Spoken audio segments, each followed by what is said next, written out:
उन्होंने सीधा कहा है कि मीडिया को अपने शरारत से बाज आना चाहिए। तो हम दादी उन्होंने आईना आपको भी दिखला दिया है। जी ऐसा ना कहो, वो सब बातें सेमिनार की हैं। यूनिवर्सिटी में कहीं बच्चों को संबोधित करना हो तो वो सब चलेंगी। वो कहते थे भाई हम कांग्रेस और भाजपा के साथ भरोसा काम करने के लिए राजनीति में थोड़ी ना आए। कांग्रेस वाले आए थे, हम बैठे थे कांशीराम के पास, उन्होंने कहा अब हम चाहते 50 कैंडिडेट असेंबली में लड़ा दो बस। वो दीदी कभी इंडिया घटक दल का हिस्सा नहीं थी, तो उन्होंने सीधा सीधा आईना मीडिया को दिखाने का काम किया, आपको दिखाने का काम किया कि आप इस तरह की शरारत हाथ मार बोले कौन मायावती, हमसे कोई लेना देना नहीं, ये मीडिया शरारत है। तब क्यों नहीं वो कांग्रेस की कैसे बेइज्जती हुई वो भी हमने देखी, काशीराम ने कैसे बेइज्जती की। सभी भाइयों को राम राम। दोस्तों स्वागत है द भारत डिबेट शो में। दोस्तों आज का ये डिबेट काफी मजेदार होने वाला है, इसलिए आप लोग से अनुरोध है कि डिबेट को अंत तक देखिएगा। दोस्तों आज के इस डिबेट में अमिताभ अग्निहोत्री सर ने कांग्रेस के प्रवक्ता को अच्छी तरह से धोया है, क्योंकि आज के इस डिबेट में कांग्रेस के प्रवक्ता बोल रहे थे कि भारत का मीडिया बिक चुकी है और वो सिर्फ बीजेपी के लिए काम कर रहे हैं। इस पे अमिताभ अग्निहोत्री सर ने किस तरह से कांग्रेस के प्रवक्ता को धोया है, सो आप लोग डिबेट को खुद से ही देखिए। चलिए शुरू करते हैं। बहुत करीब से काशीराम को और मायावती को, और घंटों को जोड़ूंगा तो शायद 250-300 घंटे हो जाएंगे हमारे और काशीराम जी के साथ के। इसलिए हमको मालूम है जन्नत की हकीकत क्या। सतीश बाबू क्या आप किताब बस पढ़ के सुनाओगे, मैं ऐसे व्यक्तिगत उदाहरण दे दूंगा कि कहाँ क्या हो रहा है, काशीराम जी क्या करते, कैसी राजनीति करते थे। ऐसे इसे स्वीपिंग रिमार्क मत करो कि नहीं नहीं बसपा के आंदोलन है और आंदोलन के खिलाफ जानबूझकर पूरा देश उसके खिलाफ, ऐसा कुछ नहीं। काशीराम जी मजे लेते थे राजनीति में। Good question. वो कहते थे भाई हम कांग्रेस और भाजपा के साथ भरोसा काम करने के लिए राजनीति में थोड़े ना आए। बोले हम इन दोनों को लड़ाएंगे, अपना काम बनाएंगे। बोले हमसे क्या मतलब है यार, बोले हराने का कहीं कोई काम मिल जाए हम वो भी पकड़ लेते हैं। इन्वर्टेड कॉमा में उनके शब्द बता रहा हूं, और मैं कहीं आप फोन करेंगे तो बताऊं कैसे वो दृष्टांत मेरे हम और वो बैठ के किए हैं, देखे हैं, जिसमें उन्होंने बिल्कुल प्रैक्टिकल अप्रोच रखी। ये थ्योरी का काम ही नहीं था उनके पास। तो कांग्रेस का प्रस्ताव आया था, मध्य प्रदेश अविभाजित था, अरविंद जी कांग्रेस वाले आए थे, हम बैठे थे कांशीराम के पास, उन्होंने कहा था हम चाहते 50 कैंडिडेट असेंबली में लड़ा दो बसपा के, तो हमारी सरकार वापस आ जाएगी, भाजपा वाले नहीं आ पाएंगे। तो उन्होंने सेवा शुल्क बता दिया था, कहते लड़ा देंगे। सतीश जी समझ रहे ना,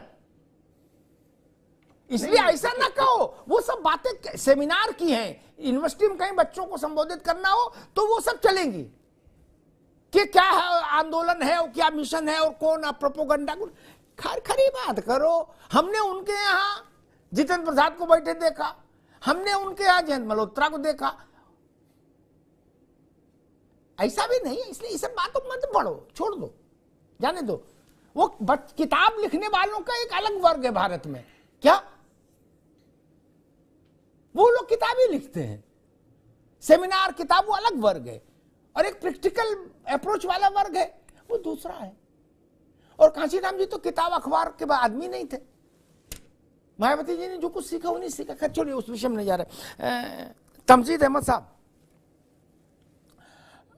मसला ये कि कांग्रेस पार्टी के ग्रह गोचर मेरी समझ में नहीं आ रहा। जैसे होता कि एक आदमी ने एक जगह रुकाई की, वो रुकाई टूट गई, दूसरी की वो भी टूट गई, तीसरी की वो भी टूट गई, तो समझदार आदमी फिर उसको सलाह देते भाई तेरे भाग्य में शादी नहीं, तू इस तरफ से मन हटा ले। तमजीद भाई एक सुन लो, आप पहले 2 लोगों पर दांव लगाए, बोले हमारे पास बंगाल में ममता जी हैं और इसमें पटना में लिट्टी चोखा वाले नीतीश बाबू हैं, अब हम जग जीत लेंगे। दोनों अलग हो गए भगवान का नाम लेके। फिर आपने कहा कि भाई 9 तारीख को मायावती और सोनिया गांधी का भरत मिलाप होगा, है झप्पी डालेंगे, और झप्पी डालने के बाद मायावती को अनाउंस कर देंगे पीएम कैंडिडेट। मायावती जी ने 15 दिन इस खबर का आनंद लिया। जब उन्होंने कहा कि मेरे अकाउंट में आनंद आ गया पर्याप्त, क्या तो उन्होंने 3 ट्वीट ठोक दिए, बोले जय श्री राम। मतलब कैसे ग्रह गोचर है बताओ, इतना नजदीक चुनाव और हर नेता आपके साथ खेल करके जा रहा है। अब क्या जरूरत थी, मतलब 42 के 42 लड़ा दिए ममता जी ने। बोले ना, बोले इसको अधीर रंजन को ही दे दो, बोले ना इनको भी नहीं देंगे सीट एक। भाई अब ऐसे कैसे चलेगा बताओ आप। जी अमिताभ भाई बहुत धन्यवाद आपका। जी देखिए, अब आपका आकलन कुछ भी हो सकता है, लेकिन हमने तो कभी कहा ही नहीं कि मायावती जी हमारे साथ आ रही हैं। और सीधा सीधा अगर मायावती जी के ट्वीट का एक अगर आप अंश पढ़ेंगे तो आप खुद बहुत आईना दिखलाने का मायावती जी ने काम किया है। उन्होंने कांग्रेस में ठीकरा नहीं फोड़ा है, उन्होंने सीधा कहा है कि मीडिया को अपने शरारत से बाज आना चाहिए। तो अमिताभ जी, उन्होंने आईना आपको भी दिखला दिया है। जी। ये कांग्रेस के लिए उन्होंने कोई ट्वीट नहीं किया। अगर कांग्रेस अफवाह फैला रही होती या कांग्रेस के किसी नेता ने इस तरह का बयान दिया होता तो हम इस ट्वीट को अपने ऊपर लेते। मायावती जी कभी इंडिया घटक दल का हिस्सा नहीं थी, तो उन्होंने सीधा सीधा आईना मीडिया को दिखलाने का काम किया, आपको दिखलाने का काम किया कि आप इस तरह की शरारत से बाज आइए। ना तो कभी वो इंडिया घटक दल की हिस्सा थी, ना तो छोड़ के गई, ना कभी आई। तो मुझे नहीं लग रहा है कि ये सवाल आप हमसे क्यों पूछ रहे हैं कि मायावती जी क्या करेंगी, क्या नफा नुकसान होगा। मायावती जी की अपनी पार्टी है, उनका ममता जी कभी थी तो वो भी नहीं थी, वो भी शरारत थी। नहीं, अब आप डिबेट को दूसरी तरफ मत ले जाइए। ममता जी है और थी और रहेंगी, ये भी मैं आपको बता दे रहा हूँ। ठीक है, कुछ जगह फाइट है, फ्रेंडली फाइट होती रहती है। आप भी बहुत वरिष्ठ पत्रकार है, आप भी जानते हैं बहुत सारी फ्रेंडली फाइट होती रहती है। तो आप ममता जी पे मत ले जाइए, वरना मैं बहुत सारी जगह पे डिबेट लेके चले जाऊंगा, फिर आप हमको ज्ञान देने लगेंगे। तो इसलिए मैं कह रहा हूँ कि जिस डिबेट का टॉपिक आपने चुना उसी पर रहिए। तो मायावती जी का जो बयान आया है वो हमसे ज्यादा आईना, उन्होंने हमको तो दिखलाया नहीं, मीडिया को दिखला दिया आईना। तो आप उनसे मायावती जी सवाल पूछे, भाई जाना था, नहीं जाना था, क्या था। हमारे किसी नेता ने बयान दिया हो तो आप बता दीजिए। आप अपनी तरफ से अमिताभ जी कुछ भी जोड़ दीजिए इसमें। कांग्रेस ने ये कहा था, कांग्रेस ने वो कहा। तो आपकी व्यक्तिगत कुंठा हो सकती है कांग्रेस के साथ, लेकिन कांग्रेस ने कभी इस चीज का बयान नहीं दिया कि हम मायावती के साथ जा रहे हैं, या मायावती ने कभी बयान नहीं दिया कि हम कांग्रेस के साथ जा रहे हैं। व्यक्तिगत कुंठा का ठीक है तमजीद भाई, ठीक है, ठीक। तमजीद अहमद विस्मृति लोप का शिकार है। उनका मायावती से कांग्रेस का भी रिश्ता, मैंने कहा ना कि ये गूगल से व्हाट्सएप से नहीं चलता ना, जीवन खपाना पड़ता है तब आपके पास तर्क आते हैं। व्हाट्सएप से आएगा। मैंने कांग्रेस और मायावती की सगाई देखी, क्या नरसिंह राव के समय में जितेंद्र प्रसाद ने कराई थी क्या? हमने देखा ना। और कांग्रेस की कैसे बेइज्जती हुई वो भी हमने देखी, काशीराम ने कैसे बेइज्जती की।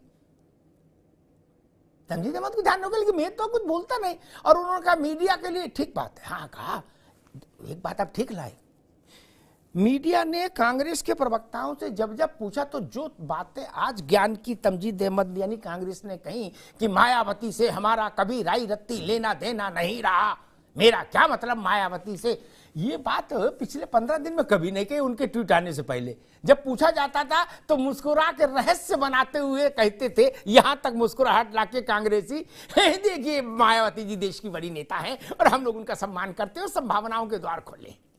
बोले मायावती जी आ सकते, बोले संभावनाओं के द्वार खोले हैं, मैंने आपसे कह दिया, बाकी आप समझदार है, समझ लीजिए। काहे भैया, तब गुलगुला बना रहे थे, तब ऐसे छाती उगाड़ कहीं यहाँ हाथ मार बोले कौन मायावती, हमसे कोई लेना देना नहीं, ये मीडिया शरारत है। तब क्यों नहीं बोले थे गुड़ खाओ गुलगुला से परहेज, ये नहीं चलेगा महाराज ना। बड़े बड़े नेता कांग्रेस के निछावर हुए जा रहे थे, जैसे तमजीद अहमद हंस रहे ना, मुस्कुरा रहे हैं, मुस्कानियां है ऐसे, तब मायावती जी के लिए मुस्कानियां कर रहे थे। बहन जी आदर लपलपा रहा था, बोले बहन जी देश की बड़ी नेता है, हम लोग उनके प्रति बड़ा आदर का भाव रखते हैं। ऐसा लग रहा था कि ये आकाश आनंद से भी ज्यादा आदर का भाव रख रहे हैं। अब कह रहे कौन मायावती, मीडिया ने फैलाया। ठीक है, हमने तो देखा कि जब दो पार्टियों में या दो नेताओं में मारपीट भी हो गई तब भी बोले मीडिया ने करा दी, देखा हमने। इसलिए कोई दिक्कत नहीं, मीडिया तो इसी के लिए है ही, ये सुनने के लिए, कोई बुराई की बात है, आप लोग कह सकते हैं। दोस्तों, इन जैसा प्रवक्ता हमेशा डिबेट में आते हैं और उल्टी पुल्टी बातें देके अपना ही मुंह खा के निकल जाते हैं। आई होप कि आज का डिबेट आप लोग को अच्छा लगा। अगर अच्छा लगा तो एक लाइक एंड चैनल को सब्सक्राइब कीजिए, साथ में आप लोग कमेंट बॉक्स में अपनी राय जरूर बताएं। चलिए मिलते हैं कोई नेक्स्ट डिबेट में, तब तक के लिए जय हिंद, जय भारत, वंदे मातरम।